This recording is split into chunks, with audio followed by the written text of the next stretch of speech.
Seperti biasa, forum tanya jawab kita tidak selalu bersifat melegitimasi pernyataan dari narasumber. Kita bisa berbeda, kita bisa menyodorkan pemikiran-pemikiran alternatif. Karena juga boleh radio-radio. Dari kawan-kawan radio silakan. Kebetulan hari ini hadir senior saya, Pak Hadi Rifi. Mungkin bisa. Ya, Pak Hendro. Buat saya sudah. Iya, bukan apa ya, melemahkan KPI. Sejak KPI lahir, saya sudah banyak membuat pertanyaan dalam hati. Iya, karena sebuah persoalan tadi dikatakan bahwa anggaran itu dari APBD. Sejak awal saya punya persepsi kayak KPI ini kepanjangan tangan Humas, nyilet tangan KPI gitu kan. Kebetulan di radio juga saya nggak banyak dipanggil KPI, tapi hanya sekali waktu itu dipanggil KPI ketika Suara Surabaya men-take over Giga ke Sidoarjo, kemudian pindah di Surabaya. Itu aja saya dipanggil KPI. Untuk konten, ya wow alam katanya bagus. Ya, buat saya KPI dilema. Tapi saya hadir ke forum ini dengan baca Bismillah. Tadi saya berharap dari Mas Lulis atau Mas Hendro akan lahir sebuah organisasi atau apalah namanya, wong rek ayo rek iso ngadeg kok ya. Tapi saya berharap lembaga ini tidak berdasarkan tanggapan. Artinya ditangkap Rono, tangkap Rene enggak. Tapi dengan naluri kita sebagai orang tua yang sudah tua, kita punya sebuah gerakan yang dikatakan Mas Fajar, harus ada gerakan besar dari masyarakat untuk mengedukasi. TV itu yakin kok, gak ditonton habis dengan sendirinya. Saya di rumah itu sering perang, ketika nonton sinetron ini, komentarku cuma satu, yaitu loh, nggak Indonesia gak maju, pasti diganti udah. Itu dari lingkungan keluarga. Saya nggak banyak berpikir bahwa KPI nanti berperan, enggak. Saya yakin bahwa semakin lama KPI akan tidak semakin berperan, karena regulasi itu akan semakin tidak jelas. Walaupun sekarang diperjelas, tapi nantinya akan tidak jelas. Tapi nggak tahu, mudah-mudahan dari forum ini saya sangat berharap akan lahir sebuah organisasi yang itu nanti mengedukasi masyarakat bagaimana caranya kita pilih program. Ini sangat penting. Ketika sinetron tukang bubur naik haji, saya nonton, dan itulah watak orang Indonesia sebenarnya gitu lah kan. Semua target masyarakat Indonesia di situ. Ketika nonton si Boy dan lain sebagainya, iki gak ada nonton maju. Jadi nyonya itu mesti saya mengedukasi dari keluarga. Nah, saya masih dari lingkup keluarga, saya belum bisa banyak bergerak lebih luas. Tapi barangkali bersama teman-teman yang ada di perguruan tinggi dan macam-macam, ini ada sebuah gerakan, walaupun dari nol, nantinya secara berkembang akan memberikan edukasi pada masyarakat. Ya perlu diberi pelajaran lah, saya pikir TV. Kita nggak boleh cuma teriak aja, TV ini industri Pak. Industri itu nggak bisa dihentikan dengan apapun. Industri just do it, nggak ada lagi kan. Wah, masyarakat tambah pinter, tambah apa nggak peduli. Tapi yang penting bahwa lahir sebuah organisasi dari sini, nanti akan ada sebuah gerakan, barangkali dilanjutkan Mas Tulis. Terima kasih.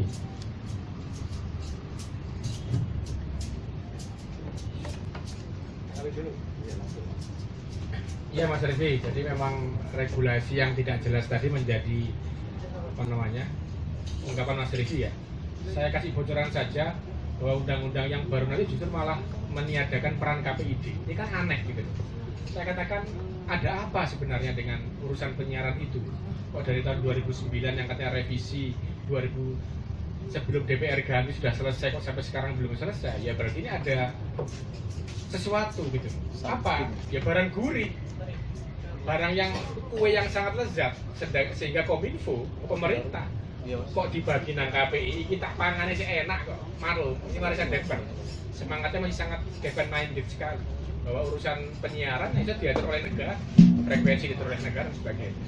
Yang kedua, dengan lemahnya regulasi tadi, saya sepakat memang ini membuat semuanya tidak jelas, padahal penyiaran harus diatur oleh high regulator, peraturan-peraturan yang sangat ketat dan bisa apa namanya mengatur semuanya. Memang di KPI ada sebuah gerakan, yaitu gerakan masyarakat sadar media. Nah, harapannya gerakan ini juga tidak masif karena kami juga keterbatasan dalam menggerakkan, dan beda dengan korupsi. Kalau korupsi itu urusannya menjadi sangat masif, orang semuanya sepakat lawan korupsi. Di penyiaran tidak, agak susah. Meskipun orang nggak senang dengan tayangan jelek, tapi ayo kita kritisi. Gak semuanya sepakat. Kami memang didorong-dorong, KPI harus bertindak. Begitu kami maju juga tidak ada yang membela kami. Itu contoh ketika kami memberikan teguran pada 2 televisi berita tadi. Bahkan kami gak ada yang bantu, gak ada yang bela. Semua yang dulu mendorong kami untuk bersikap tegas, itu mundur teratur semua. Jadi kami seperti loh, ini sing nyorong dulu tegas kemana? Itulah Indonesia, ya kan? Seolah-olah kita disurai untuk maju, tapi sebenarnya itu sekedar kamuflase. Seolah-olah begitu kita maju beneran, ternyata yang itu senyap, hilang gitu. Itu tanggapan saya. Terima kasih Mas Rifki masukannya. Tapi menurut saya dengan segala keterbatasannya, KPI harus tetap ada. Nah, yang penting adalah KPI itu bersama dengan masyarakat membuat sebuah gerakan. Saya pikir gerakan masyarakat bersama dengan KPI ini yang akan memberikan kontrol kepada lembaga penyiaran. Di samping peraturan-peraturan. Saya satu lagi menambahkan, Mas Hendro, ada sebuah peraturan bagaimana agar efek teguran KPI itu menjadi efek jerah. Apa? Satu, kasih saja sanksi denda. Wes beres. Naturnya lembaga penyiaran itu akan diganggu oleh 2 hal, yaitu diganggu dengan share pendapatannya, dan juga duitnya kita ganggu. Ratingnya kita ganggu dengan dengan survei tandingan. Yang kedua, duitnya kita ganggu. Sudahlah, begitu teguran pertama 10 juta, teguran agak vulgar, mesum 30 juta, akan habis duitnya. Dan mereka akan panggil, produser tim kreatif jangan sering negur, habis duit kita. Selama hanya teguran kertas tertulis dari KPI pusat, dari KPI daerah, mereka senyum-senyum saja. Celakanya peraturan tentang denda yang sudah kami buat draft sejak tahun 2012 itu selalu patah dan tidak disahkan oleh Kementerian Kominfo. Kenapa? Nggak tahu kenapa. Padahal di undang-undang diamanahkan ada sanksi denda, Mbak Fidaya, ada. Boleh itu. Cuma sanksi denda yang belum. Nah, kami tidak bisa mengeluarkan sebuah peraturan KPI mekanisme sanksi denda. Kenapa? Harus PP, harus permen. Karena duitnya masuk ke kas negara gitu. Tapi kenapa sampai sekarang? Bahkan pendekatan saya dengan Pak Rudiantara sangat intens. Pak Rudiantara, permintaan saya satu sebelum berakhir 2016. Keluarkan PP tentang sanksi denda. Mekanisme terhadap sanksi denda itu bagaimana? Saya pikir perlahan akan memberikan efek jerah. Perlu dicoba sebenarnya. Karena nggak usah repot, nggak usah teguran penghentian. Pokoknya melanggar denda. Melanggar denda. Saya pikir itu akan berdampak lah. Karena terganggu duitnya perusahaan itu. Pengusaha kan nampaknya nggak mau duitnya kalau mau dia sudah berbisnis berdarah-darah dengan mengeluarkan banyak anggaran pada modal, pada teknologi, sehingga dia harus efisien mengelola anggaran. Ketika anggaran itu kemudian berimplikasi pada teguran-teguran itu kemudian dia bayar, saya pikir mereka akan berpikir. Saya persilakan yang lain memberikan tanggapan. Terima kasih. Ya, Mas Rifki, ada lagi yang mau disampaikan? Mungkin kawan-kawan yang lain silakan. Saya pikir ini diskusi yang menarik sekali ya, karena setiap kali saya memulai kuliah saya selalu bertanya kepada mahasiswa saya, siapa di antara kalian yang sudah baca koran hari ini gitu ya. Hanya beberapa orang yang mengacungkan jari. Tapi ketika saya tanya siapa yang sudah nonton televisi dalam 24 jam terakhir, semua akan mengacungkan jari. Artinya kita ini memang masyarakat televisi. Dan ketika televisi tidak lagi diharapkan jadi sebuah tontonan yang menyehatkan buat kita semua, akhirnya akan ada problem serius dalam kehidupan kita nanti. Silakan kawan-kawan. Oke Mas. Oke, sangar ya. Assalamualaikum. Oke. Ya, terima kasih atas kesempatannya Mas Fajar. Ya, tahu di sini. Jujur, sampai sekarang langsung aja ke pertanyaan bahwa beberapa diskusi saya sudah beberapa tahun lah belakangan ini bekerja di stasiun televisi daerah. Lalu ya memang rating itu menjadi sebuah raja di situ.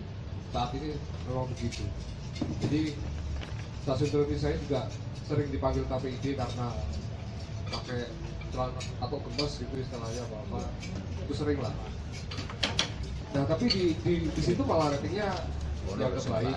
Lalu ada diskusi di perusahaan kami mengkritisi itu dan bolak-balik kami akhirnya membuat rumusan sendiri untuk lolos dari pindah untuk melindungi dari asap. Nah, saya sampai detik ini selama ini saya bekerja, saya masih tidak percaya rating. Bagaimana rating itu dikeluarkan oleh lembaga Nielsen, bagaimana rating itu bisa keluar, share itu bisa keluar, itu angka-angkanya seperti apa? Apakah metode-metode apa yang digunakan? Mungkin nanti Mas Fajar bisa menjelaskan itu metode rating. Dan sampai sekarang memang kami melihatnya masih absurd lah. Nah, yang kedua,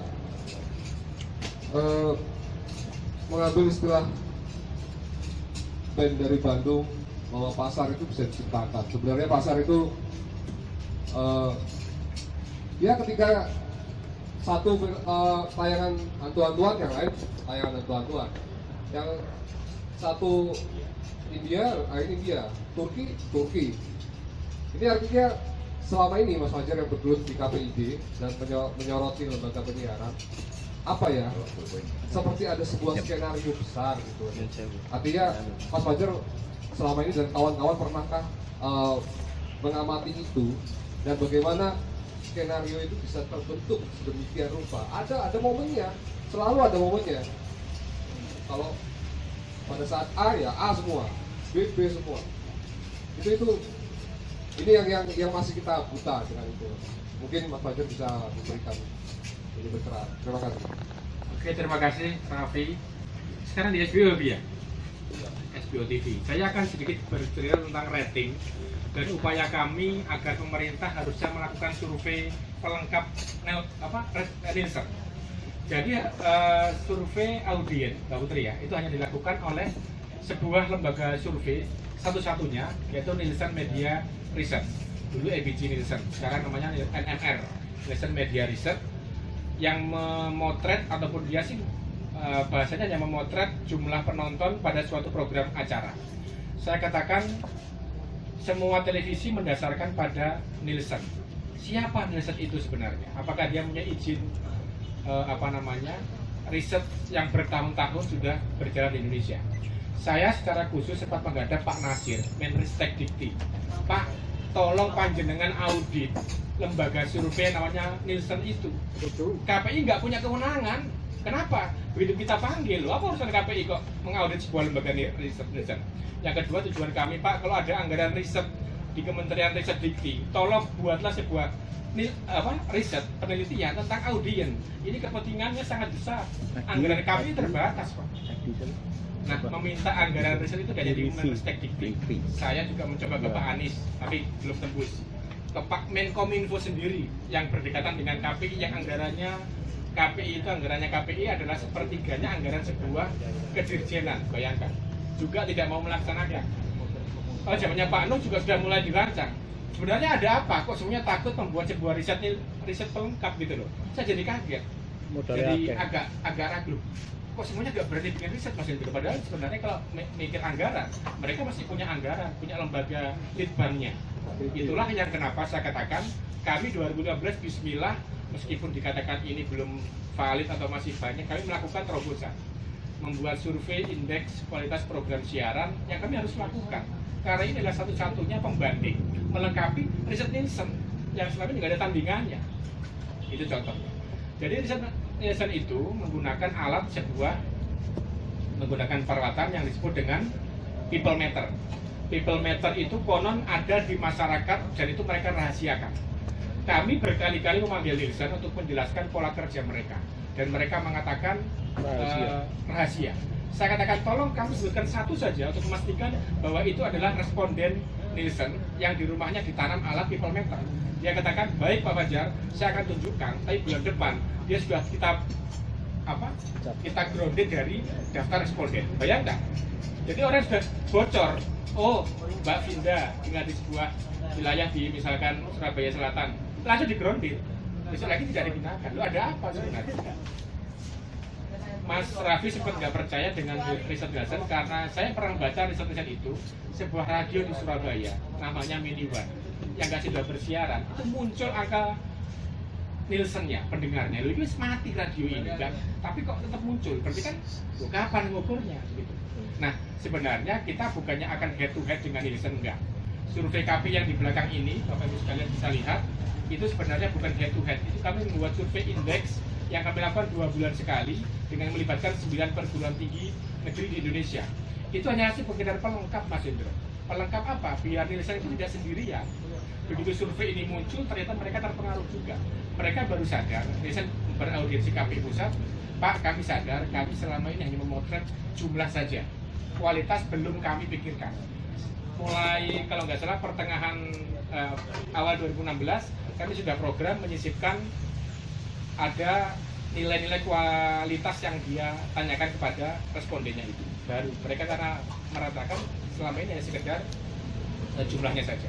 Itu sekedar bagaimana lembaga survei ini sangat berdaya begitu, karena semua produser rujukannya satu, program kami itu Mas, yang penting Nielsennya bagus. Tapi saya harus memberikan apresiasi pada sebuah televisi yang tanpa riset Nielsen bisa jalan, bisa hidup dan dapat iklan. Sudah tahu TV-nya ya? Net TV Mas Budi, bener.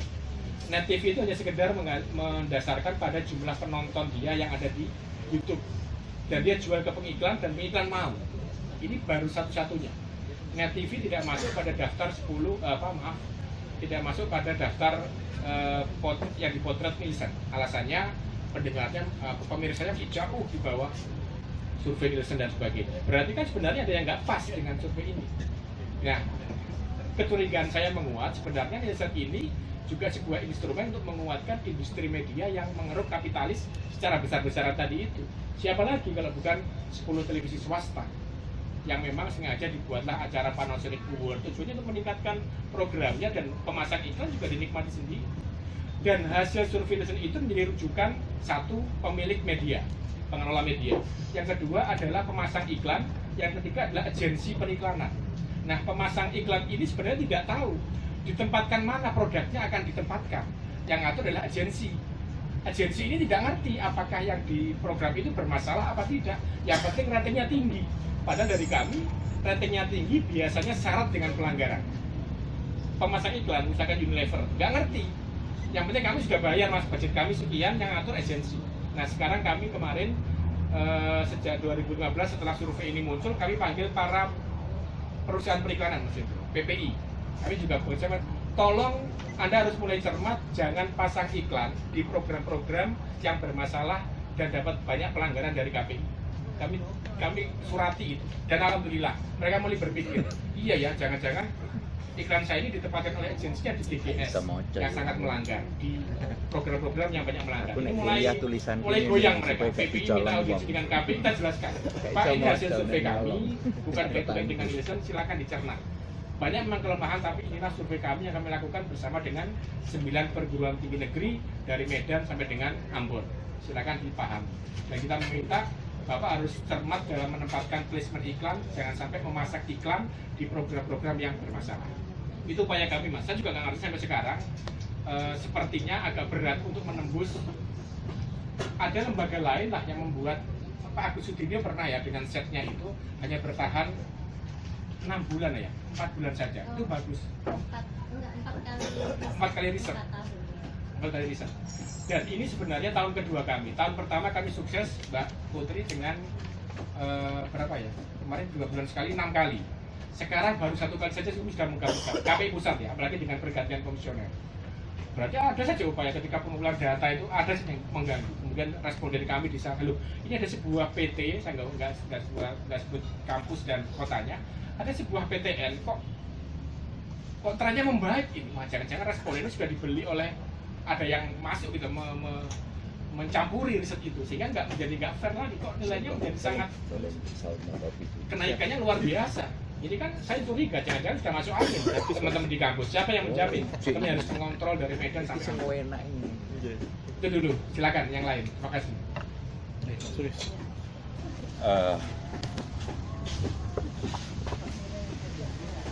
Mas Fajar, saya kebetulan anggota Dewan Pendidikan Jawa Timur. Jadi saya akan tinjau dulu dari sisi pendidikan. Dulu pilar pendidikan itu ada 3, keluarga, sekolah, dan masyarakat. Sekarang media itu adalah pilar keempat. Dan harus diakui media adalah pilar yang paling berpengaruh sekarang. Jauh lebih berpengaruh media daripada keluarga. Terutama televisi. Harus diakui itu karena audio visual, ya. Itu yang pertama. Sehingga saya berkepentingan tentang mimpi tontonan sehat ini. Karena banyak hal yang sebetulnya masyarakat itu jadi memikul beban yang melebihi dari seharusnya. Misal begini, ada tawuran di Jakarta, tapi karena disiarkan oleh televisi nasional, semua harus menanggung beban, energi keluar itu, gitu ya. Padahal siaran peristiwa-peristiwa yang semacam itu harusnya dilokalisir, gitu. Dan itu tidak pernah ada pemilahan terhadap hal itu. Bahkan ada kebakaran misalnya di ujung pandang, ngapain kita mesti lihat, gitu kan? Kebakaran toko misalnya, itu sering. Jadi banyak hal yang sebetulnya menyebabkan energi masyarakat ini terkuras. Nah, kemudian pengaruhnya sangat negatif, apalagi kalau tawuran dan sebagainya itu terus disiarkan televisi. Itu mendorong para remaja untuk tawuran supaya bisa masuk televisi. Gitu. Nah, tadi ada usul dari Mas Adi Rifi supaya ada lembaga gitu ya. Tadi Mas Adi Rifi melakukan gerakan pada keluarga sendiri, agak berat gitu. Karena tingkat kepahaman masyarakat kita ini berbeda-beda. Mas Adi Rifi memang terbiasa terjun di media gitu ya. Tetapi mayoritas masyarakat kita tidak. Sehingga untuk melakukan gerakan yang menyadarkan keluarga sendiri, itu perlu dilakukan. Tapi jangkanya panjang. Nah, ada pikiran tadi dari yang Mas Fajar sampaikan tentang denda. 10 juta, 30 juta. Menurut saya juga tidak terlalu berarti. Tetapi yang menarik, kenapa tidak terlalu berarti? Karena 30 juta itu barangkali nggak sampai 1 menit iklan itu kan? Nah, jangan lupa ketika Anda menentukan denda semacam itu, mereka bisa menolak dan memasukkan itu ke proses pengadilan dan itu panjang, gitu kan? Tetapi bahwa ada keuangan yang perlu diganggu itu saya kira menarik gitu. Nah, sekarang tinggal bagaimana apa yang disampaikan Mas Adi Rifi dengan Mas Fajar itu ketemu. Saya kira zamannya Mas Fajar di KPI itu sudah pernah ada masukan ini dari Kementerian Pendidikan di bawah Anies Baswedan. Karena itu sebetulnya juga dari kita-kita ini memberikan masukan. Kenapa kita tidak membuat satu komunitas peduli siaran sehat televisi yang kemudian membuat semacam laman atau apa begitu, menampung keluhan masyarakat tentang siaran-siaran apa yang tidak menarik. Misalnya kalau sinetron gitu ya. Nah, kemudian komunitas ini mencari wajah dari, kalau sinetron wajah dari produsernya, wajah penulis skenarionya, potret sutradaranya. Orangnya selalu sama itu. Ya. Orangnya selalu sama kan. ungkapkan di media massa. Kemudian kita pertanyakan kepada perusahaan-perusahaan yang memasang iklan terhadap siaran-siaran yang tidak sehat itu.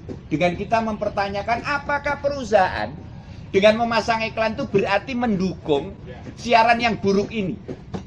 Kalau ini dilakukan, saya kira jauh lebih cepat hasilnya daripada kita bicara soal KPI dengan segala tetek bengek aturan yang tidak mendukung itu. Karena membuat aturan itu supaya mendukung itu lama. Nah, kalau kemudian pemasang iklan seringkali kita bicarakan, kita pertanyakan perusahaan-perusahaan yang masang iklan yang mendukung siaran-siaran yang tidak sehat itu kita pertanyakan, selalu kita unggah di media sosial. Ya, saya kira mereka akan berpikir, dan itu mengganggu keuangan. Mereka akan berpikir untuk memasang iklan. Efeknya jauh lebih luar biasa, gitu. Nah, saya kira perlu dilakukan segera pembentukan komunitas ini, menampung, dan kemudian komunitas ini mencari data lebih lanjut dan kemudian mengunggah itu di media massa, gitu. Nah, saya kira kita tidak perlu bicara KPI dan sebagainya, wong Mas Fajar juga sudah tidak di KPI, gitu kan? Tetapi pengalaman Mas Fajar selama 9 tahun di KPI ini saya kira menjadi bekal. Kalau komunitas ini bisa didirikan, gitu kan? Tentu ada kemungkinan nanti komunitas ini dituntut dan sebagainya.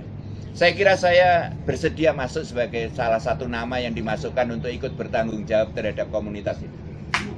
Gitu. Jadi konkret, berawal dari idenya klub jurnalistik mengadakan rasan-rasan serius, dan berawal dari warung Mbah Cokro, saya kira kita perlu melakukan langkah yang konkret. Terima kasih. Jadi terima kasih. Jadi inilah yang kita harapkan sebenarnya. Kalau teguran itu sudah nggak efektif. Nggak efektif. Kita harus perlu sebuah gerakan masyarakat yang berawal dari keluarga dan komunitas untuk mulai mengkritisi itu. Setidaknya dari komunitas inilah kemudian bersurat pada televisi. Tolong film Indianya itu dibatasi, tidak pantas, kata-kata kasar dan sebagainya. Dari komunitas yang berdaya inilah kemudian kita akan bisa menyeleksi ataupun bisa melakukan kontrol begitu. Nah, persoalannya kemudian komunitas-komunitas ini sebenarnya sudah terbentuk, Pak, di setiap KPI daerah, tapi nggak bertahan lama karena tidak banyak orang yang bertahan. Bahkan di pondok pesantren itu ada namanya Forum Pondok Pesantren Peduli Media. Itu IGGI ya, Ikatan Gus-Gus Indonesia di Jawa Timur, di Jombang itu. Ketika saya di KPI Jawa Timur, itu mengkritisi ketika itu sinetron-sinetron yang berlabel Islam, tapi kontennya sangat jauh dari Islam. Sudah bagus. Ya, tapi apakah mempertanyakan pemasang-pemasang iklan misalnya? Belum. Nggak ada daya tekan kalau semacam itu meskipun gus-gus. Itu yang kita konkretkan. Ya, atau wong gas-gas saja nggak menekan apalagi gus-gus gitu. Betul, Pak Sudi. Jadi saya sepakat bahwa itu yang harus kita lakukan, bagaimana bisa mempengaruhi para pengiklan itu. Yang lain mungkin ada. Ya, silakan. Kalau singkat pendeknya, saya ingin tanya gini aja, Mas. Karena dari tadi kan kayak beban KPI itu terlalu besar dan yang dilawan juga sangat luar biasa ya, Mas. Jadi kenapa kalau seandainya KPI atau siapalah lembaga yang berwenang itu punya wewenang untuk menerbitkan semacam raport atau apa gitu ya, yang itu benar-benar konkret, bisa ditayangkan di televisi setiap katakanlah ada level-level siaran yang dirasa mengganggu atau tidak mengganggu, ada level-level tertentu. Jadi pada tayangan pada level kuning, hijau, merah katakanlah.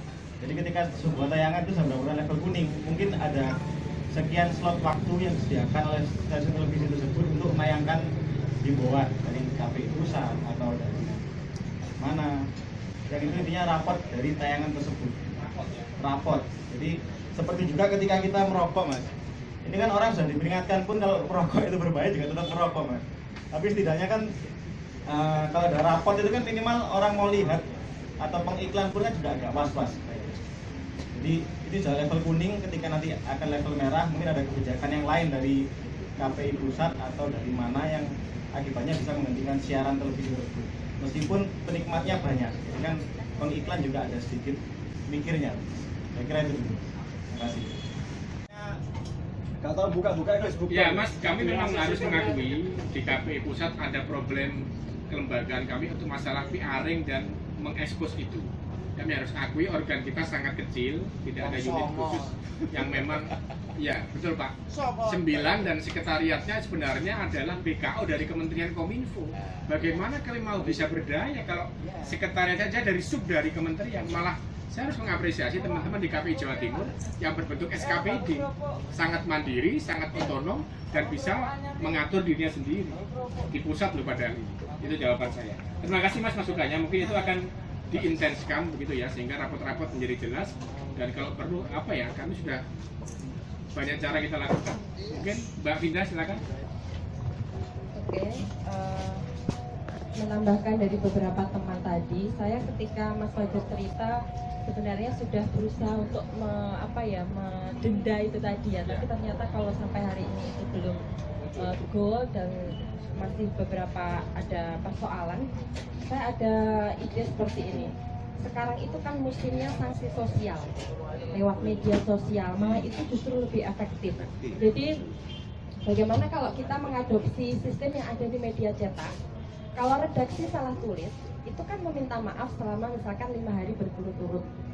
Kemudian itu diterapkan di media televisi. Misalkan program ini mendapatkan sanksi dari KPI, kemudian itu disampaikan seperti iklan begitu lewat bahwa misalkan jam 7.00 waktunya misalkan anak jalanan, sinetron anak jalanan, tetapi karena itu melanggar beberapa aturan dari KPI, kemudian itu dilarang tayang, itu kita sampaikan ke masyarakat. Karena beberapa masyarakat yang saya tahu, mereka itu nggak tahu kalau program ini sebenarnya mendapat sanksi dari KPI. Taunya ada program baru, ada program lain. Nah, ini yang harus kita sampaikan, bahwa contohnya bahwa di dalam iklan itu disampaikan di tayangan ada promo seperti promo begitu. Kami meminta maaf, misalkan program ini tidak tayang karena sedang mendapatkan sanksi dari Komisi Penyiaran, bla bla bla. Dan itu misalkan selama 1 minggu berturut-turut sehari bisa tayang 10 kali. Artinya gini, masyarakat yang tahu itu bisa menyampaikan di share di media sosial. Oh ini loh, tayangan ini ternyata kemarin ada unsur pornografi, sekarang tidak tayang. Akhirnya di share, kemudian itu menjadi viral. Ini yang masukan saja, karena ternyata dari beberapa cara yang sebenarnya sudah dilakukan ternyata seperti tidak mempan. Teguran-teguran yang sudah disampaikan Mas Fajar tadi ternyata juga surat hanyalah menjadi surat belaka, surat teguran belaka. Jadi bagaimana kalau ya setidaknya kita beri sanksi sosial yang biar berlaku. Itu terima kasih.